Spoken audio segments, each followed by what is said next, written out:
ሰላም ውድ አድማጭ ተመልካቾች እንደምን ቆያችሁ? ኦሪጂናል ስፖርት በአንዳንድ ስፖርታዊ ጉዳዮች ወደ እናንተ የሚደርስበት ፕሮግራሙን ከዚህ ሰዓት ጀምሮ ይጀምራል። በተለይ አርሰናል ላይ ማንቸስተር ሲቲ ካራባኦ ካፕ ፍጻሜ ጨዋታ ብዙ ነገሮችን ሲያስነሳ ነበረ። እናም ስለዛ ጉዳይ አንዳንድ ነገሮች እንላለን። ሊቨርፑል በጣም አስቸጋሪ የሆነ ሲዝን እያሳለፈ ነው የሚገኘው። መሐመድ ሳላ ጋር በተያያዘም አንዳንድ ነገሮችን ወደ እናንተ የምናደርስ ይሆናል። በዛሬው ጥንክራችን በአርሰናል ጉዳይ እንጀምርና አፍተርማዝ ወይም ደግሞ ከፍጻሜ ጨዋታ በኋላስ የሚለውን ነገር እናንሳ። ሚኬል አርቴታ ከጨዋታው በኋላ ስለ ምርጫዎቹ ተጠይቆ ነበር። በተለይ ግብ ጠባቂ ላይ ስለነበረው ምርጫ ኬፓ አሪዛባላጋ እንደዚሁ ዴቪድ ራያ መካከል የነበረ ከጨዋታው አስቀድሞም የነበረ ትልቅ ክርክር ነበረ። ምክንያቱም ኬፓ ለረጅም ሰዓት ያው የሊካፕ ጨዋታዎችም ወደ ጀመረው ተጫዋች እሱ ነው።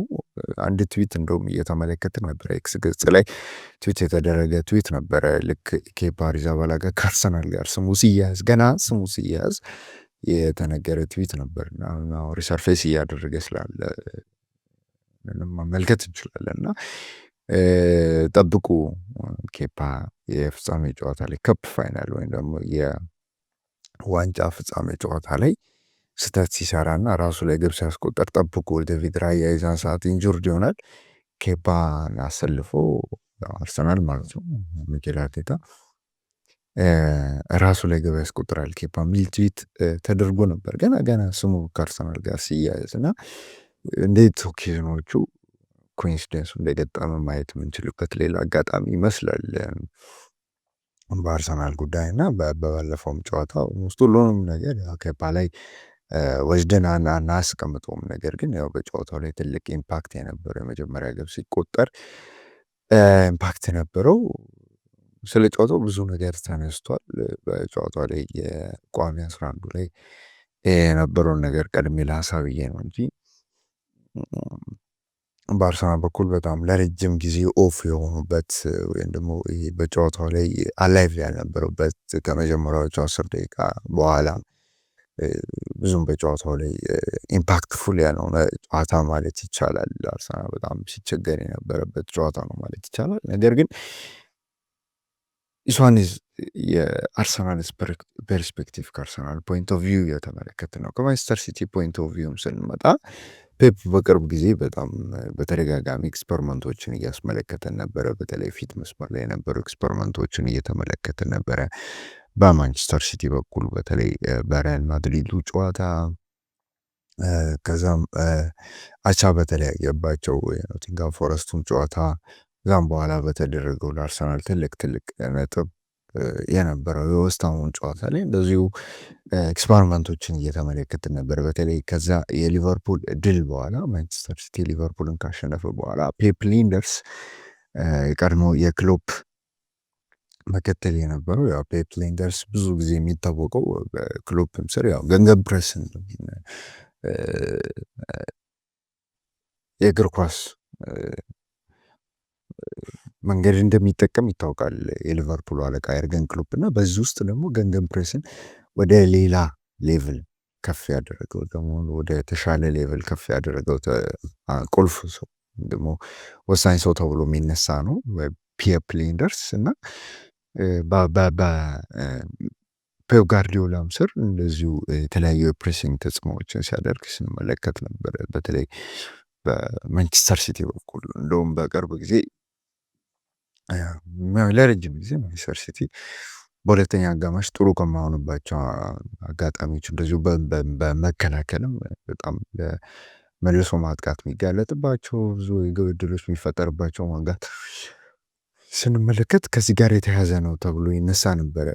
ምክንያቱም የማንቸስተር ሲቲ ተጫዋቾች ፕሮፋይል ለዚህ ፕሬሲንግ ስትራክቸር ለእንደዚህ አይነት የሃይ ኢንቴንሲቲ የሆነ ፕሬሲንግ ስትራክቸር ብቁ አይደሉም በሚል ይነሳ ነበር። ነገር ግን ኢንቨርት የተደረጉ ነጥቦች ነበሩት። በተለይ በካፕ ፋይናሉ ጨዋታ ወይም ደግሞ በሊካፕ ፍጻሜ ጨዋታ ላይ ከዛ የሊቨርፑል የሁለተኛ አጋማሽ ዶሚኔሽን እንዴት እንዳገገሙ ወደ ጨዋታው እንደተመለሱ መመልከት ይቻላል። ማንቸስተር ሲቲ ብዙ ቻንሶችን ፈጥሮ ነው ማስቆጠር ይቻለውና ከዚህ ጋር በተያያዘ በዛ ጨዋታ ላይ የሞከሩትን ባለፈው ጨዋታ ደግሞ በደንብ ሪሞዲፋይ አድርገውት በድጋሚ አጤናውት የተመለከትንበት ጨዋታ ነው ማለት ይቻላል። በተለይ በፕሬሲንጉ ምክንያቱም አርሰናል ቢልድ አድርጎ ለመውጣት ሲቸገር ተመልክተን ነበር። ኦፍኮርስ ይህንንም በተጫዋቾች ላይ ብሌም ማድረግ ይቻላል። ዴቪድ ራያ ኬፕ እንደዚሁ ቴክኒካሊ ጥሩ ያለው ነው። ቤን ዋይት ጥሩ ነው ቢልድ አድርጎ አርሰናል ሲወጣ፣ ነገር ግን በዛ ጨዋታ ፊትነሱም ላይ አይደለም፣ ከዚህ በፊት የነበረው አቋም ላይም አይደለም ቤን ዋይት እና ከዚህም ጋር ሊነሳ ይችላል። የቁጥር ብልጫ ለመውሰድ ዋን ኦፍ ዴክላን ራይስ ወይ ማርቲን ዙቢሜንዲ ድሮፕ ማድረግ ነበረባቸው። በቅርብ ጊዜ ስንመለከት የነበረውን የስፓኒሽ ሜትሮኖም ተብሎ የመጣውን ማርቲን ዙቢሜንዲን ደካማ ጎኖች ደግሞ በቅርብ ጊዜ እየተመለከትን ነው። ድሮፕ አድርጎ ጨዋታውን ለማስጀመር የቁጥር ብልጫ እንዲወሰድ ትልቅ ተጽዕኖ ማድረግ የሚችል አይነት ተጫዋች ነው ተብሎ ይነሳ ነበር። ነገር ግን በጨዋታው ላይ ኢምፓክትፉል ሲሆን እየተመለከትን አይደለም። ማርቲን ኦዴጋርድ፣ ብሪቼዝ የመሳሰሉ ተጫዋቾችን ማጣቱ በጨዋታው ላይ አርሰናል በጣም ትልቅ ኮስት ካደረጉት ምክንያቶች መካከል አንዱ ነው ማለት ይቻላል። ነገር ግን የሲቲ ፕሬሲንግ ስትራክቸር ደግሞ በጣም ትልቅ ቦታ ነበሩ። አራቱም ማንቸስተር ሲቲ ተጫዋቾች አራቱም አርሰናል ዲፌንስ ላይ ያሉ ተጫዋቾች ሙሉ በቃ ማን ነው ማርክ ያደረጉት እና ምንድነው እግር ኳስ ኢቮልቭ እያደረገ መጥቷል። አፍተር ኦል ሙሉ አውሮፓ ላይ ኢቮልቭ እያደረገ ነው የመጣው ወደ ማን ኢቮልቭ እያደረገ ፕሬሲንግ ስትራክቸሮቹ ከዚህ በፊት እነ ማርሴሎ ቤልዛ ሲያደርጉት ስንመለከት ነበር። ሌትስ ላይ ሌትስን ምን ያህል ኮስቲ ሲያደርገው ተመልክተን ነበረ። ዞናል እና ማን ማርኪንግ ሃይብሪድ አድርገው ሲጠቀሙ ተመልክተን ነበር ጄሰን ማርሽ ከማርሴሎ ቤልዛ በኋላ ደግሞ የዞናል ማርኪንግ አውትዴትድ እንደሆነ በአንቶኒዮ ኮንቴ አሰልጣኞች ከዚህ በፊት በነበሩ አሰልጣኞች ቤኒቴዝ የመሳሰሉ አሰልጣኞች ሲቸገሩ ተመልክተን ነበርና ማን ወደሆነ እግር ኳስ ኢቮልቭ እያደረገ ነው። ሃይ ኳሊቲ ያላቸው ተጫዋቾች በትልቅ ደረጃ የሚያስፈልጉበት ደረጃ ላይ መጥተዋል። በጣም ስፕሪንት ማድረግ የሚችሉ አክሰለሬት ማድረግ የሚችሉ ወርክ ሎዳቸው ሃይ የሆነ ወርክ ሬታቸው ሃይ የሆኑ ተጫዋቾች እየተፈለጉ መምጣታቸው እሙን ነው። ከዚህ በፊት የነበረው ብዙም ኢንቮልቭ ጨዋታ ላይ ብዙም ኢንጌጅ የማያደርጉ ነገር ግን በጨዋታው ላይ ኢምፓክትፉል የሆኑ ተጫዋቾች እየጠፉ እንዳለ በጣም ቆየ ከተገነዘበ እና ማን የሆነ ኢቮልቭ እያደረገ ነው። በዚህ የጨዋታ ኢቮሉሽን ላይ ደግሞ ለውጥ ላይ እየተመለከትን ያለ ነው።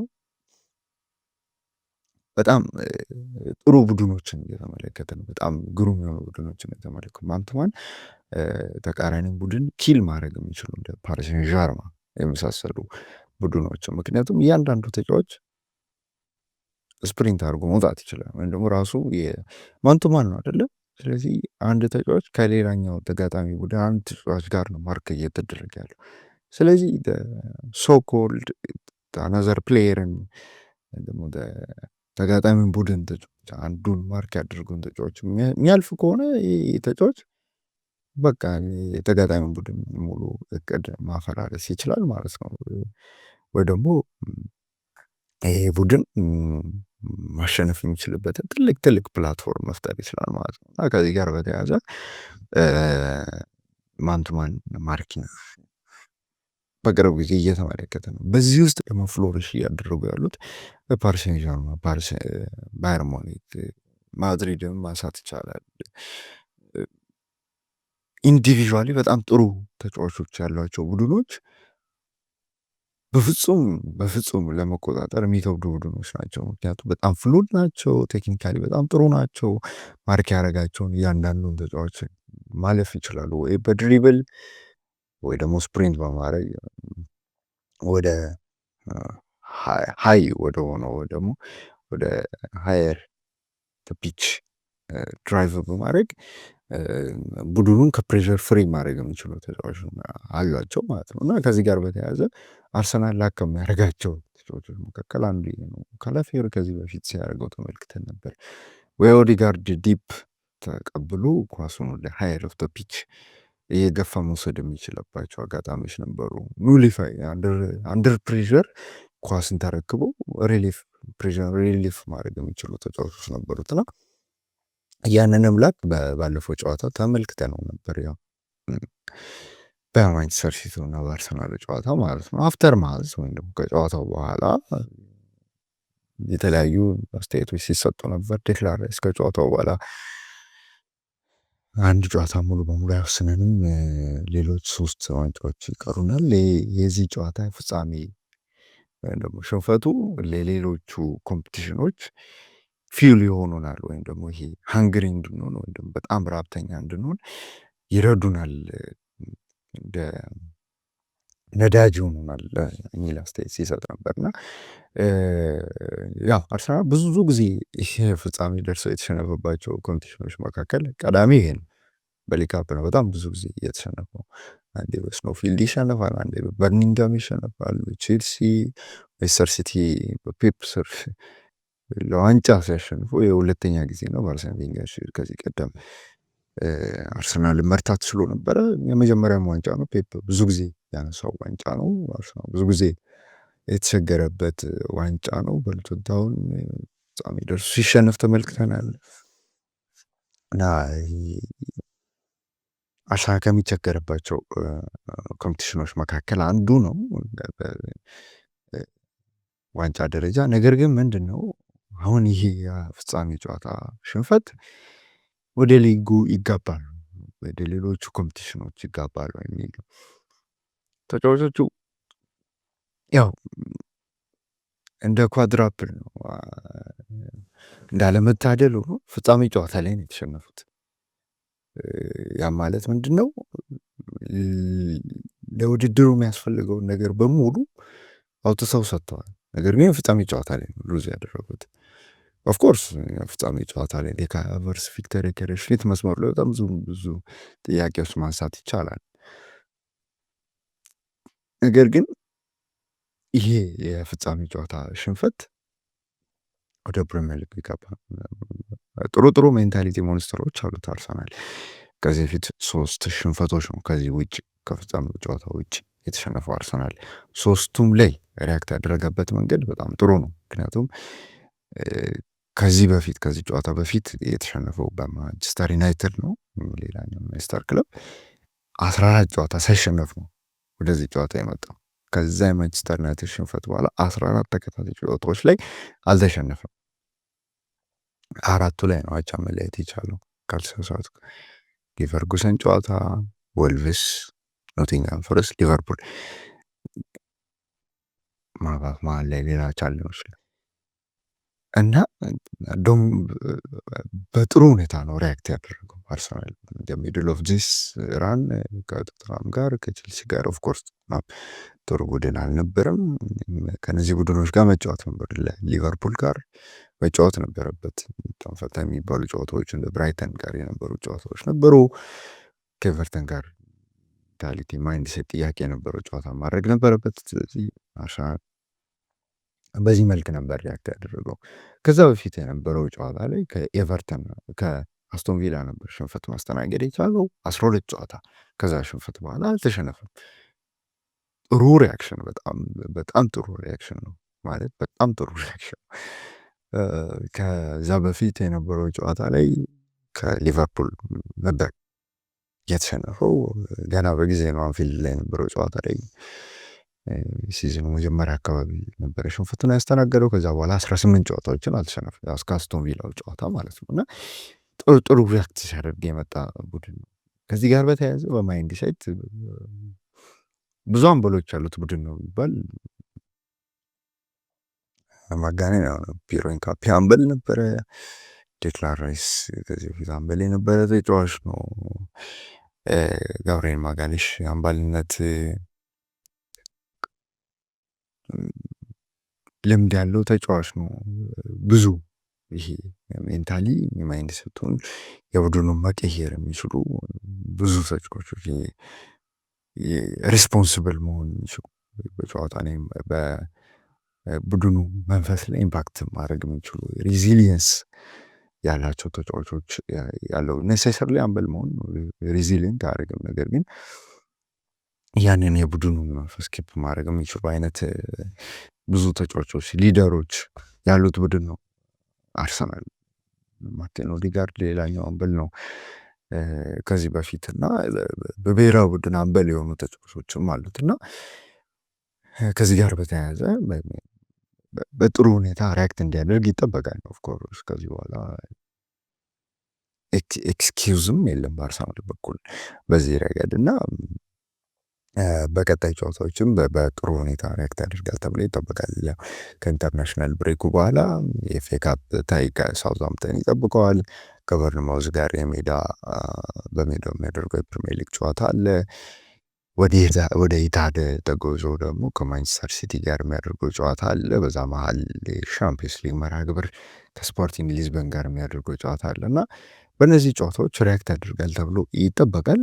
ያው የፕሪሚየር ሊጉ የኢታድ ጉዞ አፍተርኦል የሲዝን በጣም ትልቁ ጨዋታ ነው ማለት ይቻላል። ምክንያቱም የ6 ነጥብ ነው መሆን የሚችለው። አርሰናል በርንማውዝ ጋር ቀድሞ ይጫወታል በሜዳው። ማንቸስተር ሲቲ በተመሳሳይ ሰዓት ከቼልሲ ጋር ነው ማለት በመርሃ ግብሩ በተመሳሳይ መርሃ ግብር ከቼልሲ ጋር ነው ጨዋታውን የሚያደርጉ። ፔፕ ጋርዲዮላ ሮድሪም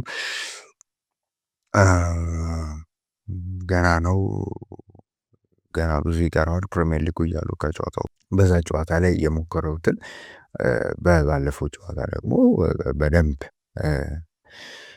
ሪሞዲፋይ አድርገውት በድጋሚ አጤናውት የተመለከትንበት ጨዋታ ነው ማለት ይቻላል። በተለይ በፕሬሲንጉ ምክንያቱም አርሰናል ቢልድ አድርጎ ለመውጣት ሲቸገር ተመልክተን ነበር። ኦፍኮርስ ይህንንም በተጫዋቾች ላይ ብሌም ማድረግ ይቻላል።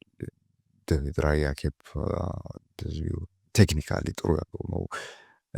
ቤን ዋይት ጥሩ ነው ቢልድ አድርጎ አርሰናል ሲወጣ፣ ነገር ግን በዛ ጨዋታ ፊትነሱም ላይ አይደለም፣ ከዚህ በፊት የነበረው አቋም ላይም አይደለም ቤን ዋይት እና ከዚህም ጋር ሊነሳ ይችላል። የቁጥር ብልጫ ለመውሰድ ዋን ኦፍ ዴክላን ራይስ ወይ ማርቲን ዙቢሜንዲ ድሮፕ ማድረግ ነበረባቸው። በቅርብ ጊዜ ስንመለከት የነበረውን የስፓኒሽ ሜትሮኖም ተብሎ የመጣውን ማርቲን ዙቢሜንዲን ደካማ ጎኖች ደግሞ በቅርብ ጊዜ እየተመለከትን ነው። ድሮፕ አድርጎ ጨዋታውን ለማስጀመር የቁጥር ብልጫ እንዲወሰድ ትልቅ ተጽዕኖ ማድረግ የሚችል አይነት ተጫዋች ነው ተብሎ ይነሳ ነበር። ነገር ግን በጨዋታው ላይ ኢምፓክትፉል ሲሆን እየተመለከትን አይደለም። ማርቲን ኦዴጋርድ፣ ብሬቼዜ የመሳሰሉ ተጫዋቾችን ማጣቱ በጨዋታው ላይ አርሰናል በጣም ትልቅ ኮስት ካደረጉት ምክንያቶች መካከል አንዱ ነው ማለት ይቻላል። ነገር ግን የሲቲ ፕሬሲንግ ስትራክቸር ደግሞ በጣም ትልቅ ቦታ ነበሩ። አራቱም ማንቸስተር ሲቲ ተጫዋቾች አራቱን አርሰናል ዲፌንስ ላይ ያሉ ተጫዋቾች ሙሉ በቃ ማንቱማን ነው ማርክ ያደረጉት እና ምንድነው እግር ኳስ ኢቮልቭ እያደረገ መጥቷል።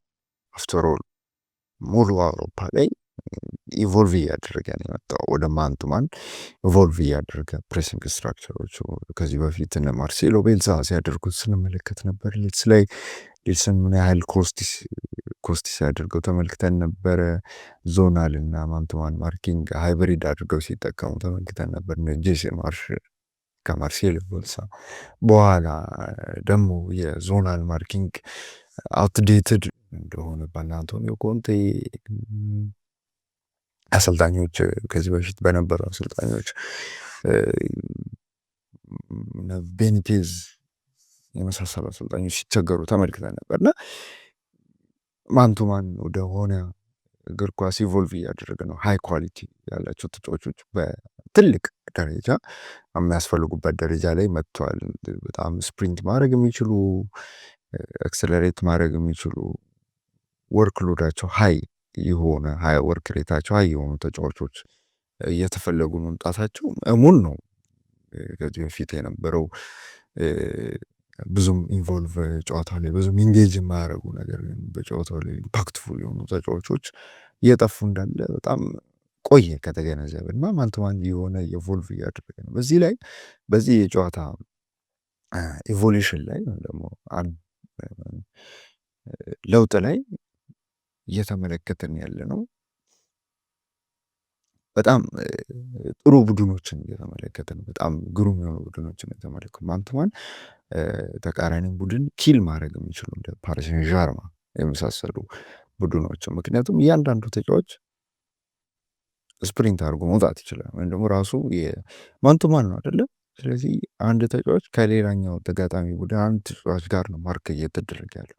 ስለዚህ ሶኮልድ አናዘር ፕሌየርን ደግሞ ተጋጣሚ ቡድን ተጫዋች አንዱን ማርክ ያደርጉን ተጫዋች የሚያልፍ ከሆነ ተጫዋች በቃ የተጋጣሚ ቡድን ሙሉ እቅድ ማፈራረስ ይችላል ማለት ነው። ወይ ደግሞ ይሄ ቡድን ማሸነፍ የሚችልበትን ትልቅ ፕላትፎርም መፍጠር ይችላል ማለት ነው። እና ከዚህ ጋር በተያያዘ ማን ቱ ማን ማርኪንግ በቅርብ ጊዜ እየተመለከተ ነው። በዚህ ውስጥ ደግሞ ፍሎሪሽ እያደረጉ ያሉት ፓሪስ ሴን ዠርማ፣ ባየር ሙኒክ፣ ማድሪድም ማንሳት ይቻላል። ኢንዲቪዥዋሊ በጣም ጥሩ ተጫዋቾች ያሏቸው ቡድኖች በፍጹም ለመቆጣጠር የሚከብዱ ቡድኖች ናቸው። ምክንያቱም በጣም ፍሉድ ናቸው፣ ቴክኒካሊ በጣም ጥሩ ናቸው። ማርክ ያደረጋቸውን እያንዳንዱን ተጫዋች ማለፍ ይችላሉ፣ ወይ በድሪብል ወይ ደግሞ ስፕሪንት በማድረግ ወደ ሀይ ወደ ሆነው ወይ ደግሞ ወደ ሀየር ፒች ድራይቭ በማድረግ ቡድኑን ከፕሬሸር ፍሪ ማድረግ የሚችሉ ተጫዋቾች አሏቸው ማለት ነው። እና ከዚህ ጋር በተያያዘ አርሰናል ላክ ከሚያደርጋቸው ተጫዋቾች መካከል አንዱ ነው። ካላፊዮሪ ከዚህ በፊት ሲያደርገው ተመልክተን ነበር።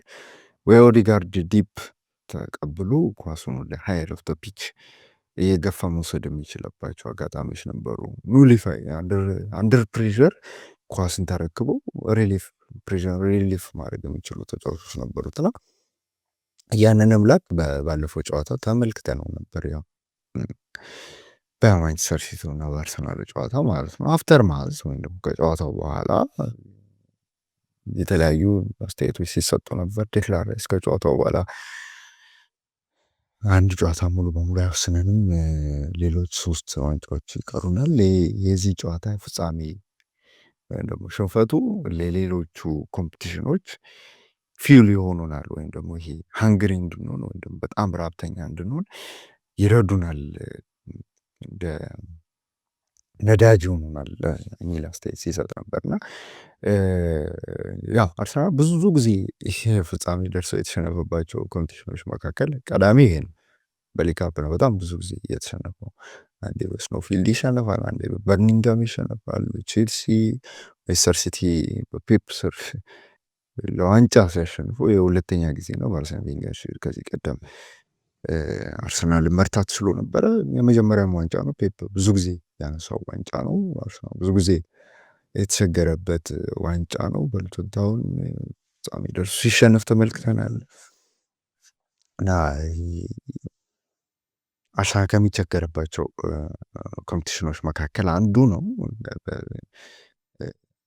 ዋንጫ ደረጃ። ነገር ግን ምንድን ነው አሁን ይሄ የፍጻሜ ጨዋታ ሽንፈት ወደ ሊጉ ይጋባሉ፣ ወደ ሌሎቹ ኮምፒቲሽኖች ይጋባሉ የሚል ተጫዋቾቹ ያው እንደ ኳድራፕል ነው እንዳለመታደል ሆኖ ፍጻሜ ጨዋታ ላይ ነው የተሸነፉት።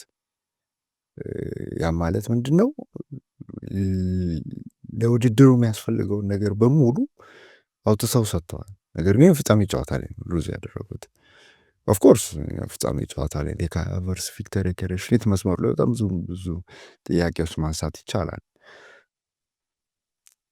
ነገር ግን ይሄ የፍጻሜ ጨዋታ ሽንፈት ወደ ፕሪሚየር ሊግ ቢገባ ጥሩ ሜንታሊቲ ሞንስተሮች አሉት አርሰናል። ከዚህ በፊት 3 ሽንፈቶች ነው ከዚህ ውጭ ከፍጻሜ ጨዋታ ውጭ የተሸነፈው አርሰናል። 3ቱም ላይ ሪያክት ያደረገበት መንገድ በጣም ጥሩ ነው። ምክንያቱም ከዚህ ጨዋታ በፊት የተሸነፈው በማንቸስተር ዩናይትድ ነው፣ ሌላኛው ማንቸስተር ክለብ 14 ጨዋታ ሳይሸነፍ ነው ወደዚህ ጨዋታ የመጣው። ከዛ የማንቸስተር ዩናይትድ ሽንፈት በኋላ 14 ተከታታይ ጨዋታዎች ላይ አልተሸነፈም። 4ቱ ላይ ነው አቻ መለያየት የቻለው ካልተሳሳትኩ። የፈርጉሰን ጨዋታ፣ ወልቭስ፣ ኖቲንግሃም ፎረስት፣ ሊቨርፑል መሀል ላይ ሌላ ቻለኞች እና እንደውም በጥሩ ሁኔታ ነው ሪያክት ያደረገው አርሰናል ሚድል ኦፍ ዚስ ራን ከቶተንሃም ጋር ከቼልሲ ጋር ኦፍኮርስ ጥሩ ቡድን አልነበረም። ከነዚህ ቡድኖች ጋር መጫወት ነበር፣ ሊቨርፑል ጋር መጫወት ነበረበት። ፈታ የሚባሉ ጨዋታዎች እንደ ብራይተን ጋር የነበሩ ጨዋታዎች ነበሩ። ከኤቨርተን ጋር ሜንታሊቲ ማይንድ ሴት ጥያቄ የነበረው ጨዋታ ማድረግ ነበረበት። ስለዚህ አርሰናል በዚህ መልክ ነበር ሪያክት ያደረገው። ከዛ በፊት የነበረው ጨዋታ ላይ ከኤቨርተን ከአስቶን ቪላ ነበር ሽንፈት ማስተናገድ የቻለው 12 ጨዋታ። ከዛ ሽንፈት በኋላ አልተሸነፈም። ጥሩ ሪያክሽን፣ በጣም ጥሩ ሪያክሽን ነው ማለት በጣም ጥሩ ሪያክሽን ነው። ከዛ በፊት የነበረው ጨዋታ ላይ ከሊቨርፑል ነበር የተሸነፈው። ገና በጊዜ ነው አንፊልድ ላይ የነበረው ጨዋታ ላይ ሲዝኑ መጀመሪያ አካባቢ ነበረ ሽንፈቱን ያስተናገደው። ከዛ በኋላ 18 ጨዋታዎችን አልተሸነፈም፣ እስከ አስቶን ቪላው ጨዋታ ማለት ነው። እና ጥሩ ሪያክት ሲያደርግ የመጣ ቡድን ነው። ከዚህ ጋር በተያያዘ በማይንድ ሴት ብዙ አምበሎች ያሉት ቡድን ነው የሚባል ማጋነን ነው። ፒየሮ ኢንካፒ አምበል ነበረ። ዴክላን ራይስ ከዚህ በፊት አምበል የነበረ ተጫዋች ነው። ጋብርኤል ማጋሌሽ አምባልነት ልምድ ያለው ተጫዋች ነው።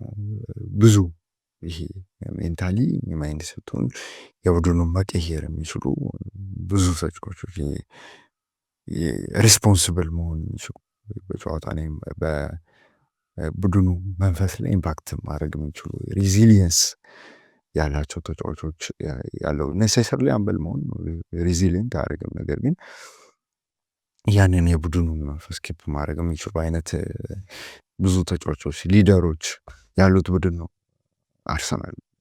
ማርቲን ኦዴጋርድ ሌላኛው አምበል ነው ከዚህ በፊት እና በብሔራዊ ቡድን አምበል የሆኑ ተጫዋቾችም አሉት እና ከዚህ ጋር በተያያዘ በጥሩ ሁኔታ ሪያክት እንዲያደርግ ይጠበቃል። ኦፍኮርስ ከዚህ በኋላ ኤክስኪውዝም የለም በአርሰናል በኩል በዚህ ረገድ እና በቀጣይ ጨዋታዎችም በጥሩ ሁኔታ ሪያክት ያደርጋል ተብሎ ይጠበቃል። ከኢንተርናሽናል ብሬኩ በኋላ የኤፍኤ ካፕ ታይ ከሳውዝሃምፕተን ይጠብቀዋል።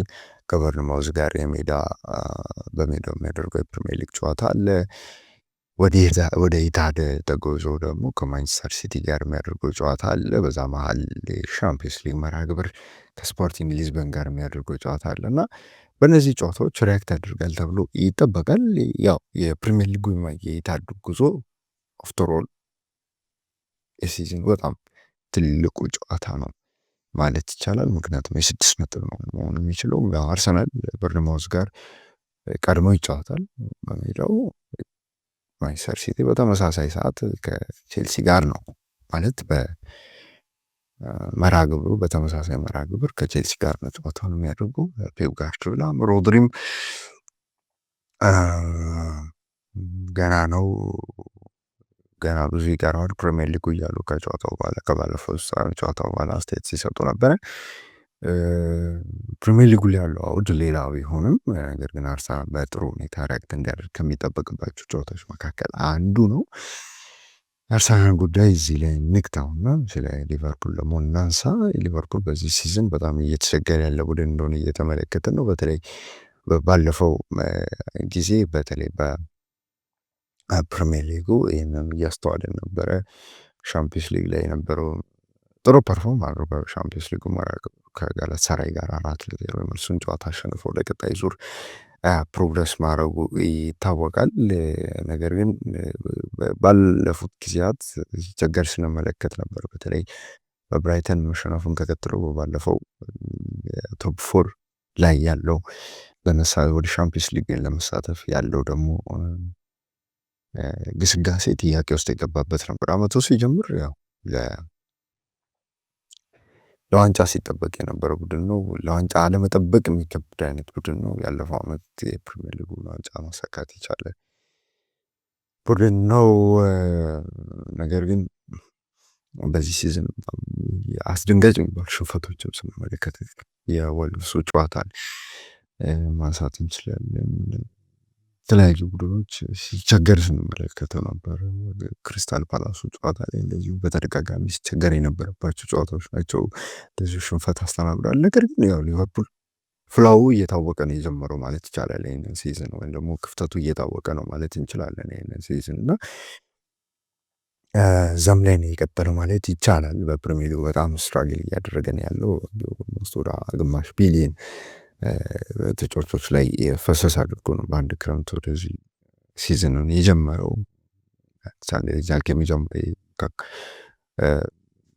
ምሳሌ ተጫዋች ጉዳት ምክንያት ለረጅም ጊዜ ከቡድኑ ጋር አይገኝም። ሊቨርፑልም እየተቸገረ ነው ያለው። በቀጣይ በኤፍኤ ካፕ ማንቸስተር ሲቲን የሚገጥም ይሆናል። ስለዚህ ዋንጫ ለማንሳት ያለው እድል እየጣበበ ያለ ነው የሚመስለው። ምክንያቱም ብቸኛው ተስፋ ኤፍኤ ካፕ ይመስላል። ሻምፒዮንስ ሊጉ ላይ ፕሮግረስ አድርጓል። ነገር ግን ያንን የሉዊስ ኤንሪኬን ፓሪስ ሴን ዠርማ እንዴት ይቋቋሙታል የሚለው ደግሞ ተጠባቂ ነው። በቅርብ ጊዜ እንደዚሁ ፓሪስ ሴን ዠርማ ከሪምስ ጋር መሰለኝ በሊጓን ያለውን ጨዋታ ፖስት ፖን ሲደረግለት ጥያቄ ሲያደርግ ነበር። ከሊቨርፑል ጨዋታ በፊት ያለ ጨዋታ ነውና ሊቨርፑል ጨዋታ ሙሉ ዝግጅት ለማድረግ ማለት ነው እና አርኔ ስሎት ከዚህ ጋር በተያያዘ ተጠይቆ እኔ አልገባኝ ሙሉ ሳምንቱን ማረፍ ነው ይፈልጉት የሚል አስተያየትም ሰጥቶ ነበር እና እኔ ፕሪሚየር ሊጉን ብጠይቅ የሚሰጠኝን መልስ አውቀዋለሁ የሚል አስተያየት ሰጥቶ ነበርና ምናልባት ሊቨርፑልን በጣም አስቸጋሪ የሚባል ሲዝን እያሳለፈ ይገኛል። በቀጣይ ሲዝን ለሻምፒየንስ ሊግ ማለፍ ይኖርበታል። ያለፉትን 5 ጨዋታዎች መካከል 2ቱን ብቻ ነው ማሸነፍ የቻለው። በሁለቱ ሽንፈት አስተናግዶ አንዱ ላይ አቻ ወጥቷል። ከቶተንሃም በጣም ላለመውረድ የሚጫወት ቡድን ጋር ነበረ አቻ መውጣት የቻለው። በጣም ያለቁ ሰዓት ድራማ ነበረው በጨዋታ ላይ እና በጣም አርኔ ስሎት ጥያቄ የተነሳበት እንዳለ እየተመለከትን ነው።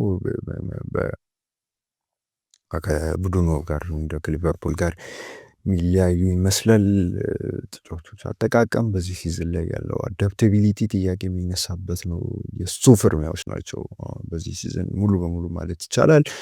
ፍሎሪያን ዊርትዝ፣ ጀረሚ ፍሪምፖንግ፣ ሁጎ ኤኪቲኬ፣ አሌክሳንደር ኢሳክ የመሳሰሉ ተጫዋቾች ሙሉ በሙሉ የሱ ፍርሚያዎች ናቸው። ሚሎስ ኬርኬዥ የሱ ፍርሚያዎች ናቸው። ነገር ግን ኢምፓክታቸው በጣም ሌስ ነው።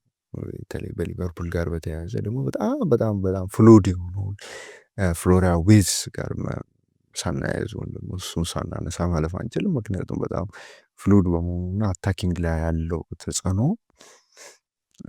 ሊቨርፑል ኢምባላንስ እያደረገው ያለ ይመስላል። በሊቨርፑል በኩል በጣም እየተቸገረ እንዳለ እየተመለከትን ነው። በማጥቃት እንቅስቃሴዎች ቡድኑ በጣም እየተቸገረ ነው የሚገኘው። ስለዚህ የሚቸገር ይመስላል በሚቀሩትም ጨዋታዎች። በቀጣይ በኤፍኤ ካፑ ማንቸስተር ሲቲን ይገጥማል። ለሻምፒየንስ ሊግ ፓሪስ ሴን ዠርማን ይገጥማል። በፕሪሚየር ሊግ ፉላምን ይገጥማል። ፓሪስ ሴን ዠርማን የመልስ ጨዋታ በአንፊልድ ላይ ይደረጋል። ድጋሚ ፓሪስ ሴን ዠርማን በሻምፒየንስ ሊግ ከገጠመ በኋላ ኤቨርተንን እንደዚሁ ክሪስታል ፓላስ ማንቸስተር ዩናይትድን የሚገጥምበት መርሃ-ግብር ነው የሚኖረው። በጣም ቀላል የሚባሉ ጨዋታዎች አይደሉም ለሊቨርፑል። እንደ ነገሞሃ የመሳሰሉ ተጫዋቾችን እንደ ጥሩ ጎን ማንሳት ቢቻልም ነገር ግን ሊቨርፑል አሁንም ስትራግል እያደረገ ያለው መሐመድ ሰላም በክረምቱ ከቡድኑ ጋር በነፃ እንደሚለያይ እውን እየሆነ መጥቷል። በባለፈውም ኢንተርቪው ላይ በጣም ብዙ ጥያቄ ያስነሳ ኢንተርቪው ካደረገ በኋላ አርኔ ስሎትና ሊቨርፑል ላይ ትልቅ ጥያቄ የሚያነሳ ኢንተርቪው ካደረገ በኋላ ወደ ኤፍኮን ካመራ በኋላ ሊቨርፑል ጋር ይለያያል፣ ከአልሂላል ጋር ስሙ እየተያዘ ይገኛል የሚሉ ብዙ ጥያቄዎች ሲነሱ ሆንም ነገር ግን ከቡድኑ ጋር መቀጠሉ ተመልክተናል። በጣም ጥሩ ሲዝን ካሳለፈ በኋላ ሊቨርፑል ተጫዋቹ ጋር መለያየት አለመቻሉ ተከትሎ የዓመቱ ምርጥ ተጫዋች ፒኤፍኤን አዋርድ አሸንፎ ነበር ያን ሲዝን ማጠናቀቅ የቻለው። በተጫዋችነት ቆይታው በጣም ብዙ የጎል ኢንቮልቭመንት የነበረው ተጫዋች ነው። ለሊቨርፑል 453 የሚደርሱ 53 የሚደርሱ ጨዋታዎችን ማድረግ ችሏል ሲዝን በአቨሬጅ ከወሰድነው 48 ጨዋታዎችን በአንድ ሲዝን ማድረግ የሚችል ተጫዋች ነው። 4 ጎልደን ቡቶችን ማሸነፍ የቻለ ተጫዋች ነው። በጣም ጥሩ ተጫዋች ነው። አንድ ፕሪሚየር ሊግ፣ አንድ ሻምፒየንስ ሊግ ከሊቨርፑል ጋር ማሳካት የቻለ ተጫዋች ነው። የዓለም ክለቦች ዋንጫን እንደዚሁ ማሳካት የቻለ ተጫዋች ነው። በጣም ጥሩ ተጫዋች ነው እና በሲዝኑ መጨረሻም ከክለቡ ጋር ይለያያል። በጣም ፐርፎርም የሚያደርግ ተጫዋች ነው። ነገር ግን ያው ያለፈው ሜይ ላይ ነበረ ጋር መለያየት ሊቨርፑል ይህንን ተጫዋች ማሰናበት የነበረበት የሚሉ ጥያቄዎች ይነሳሉ። ነገር ግን ያው በዚህኛው ጊዜ ነው ከሊቨርፑል ጋር ሊለያይ ከጫፍ የደረሰው። ውድ አድማጭ ተመልካቾች ኦሪጂናል ስፖርት በተለያዩ መረጃዎች ወደ እናንተ የሚደርስበት ፕሮግራም ይህንን ይመስል ነበረ። በድጋሚ በሌሎች ርዕሰ ጉዳዮች ወደ እናንተ መድረሳችንን ከዚህ በኋላ እንቀጥላለን። የተለያዩ ሀሳቦችም ምናንሸረሽርበት ፕሮግራሞች ይኖሩናል። እንደዚሁ የላይቭ ስርጭቶቻችንም የሚቀጥሉ ይሆናል። ከኢንተርናሽናል ብሬኩ በኋላ የነበራችሁ ቆይታ ከልብ እናመሰግናለን። ቻናላችንን ላይክና ሰብስክራይብ ማድረጋችሁ እንዳይረሳ፣ ያላችሁን ሀሳብ አስተያየትም እንደዚሁ ማስቀመጣችሁ እንዳይረሳ፣ ጥያቄም ካላችሁ እንደዚሁ ታስቀምጡ ይሁን። ከኛ ጋር ስለነበራችሁ ቆይታ ከልብ እናመሰግናለን።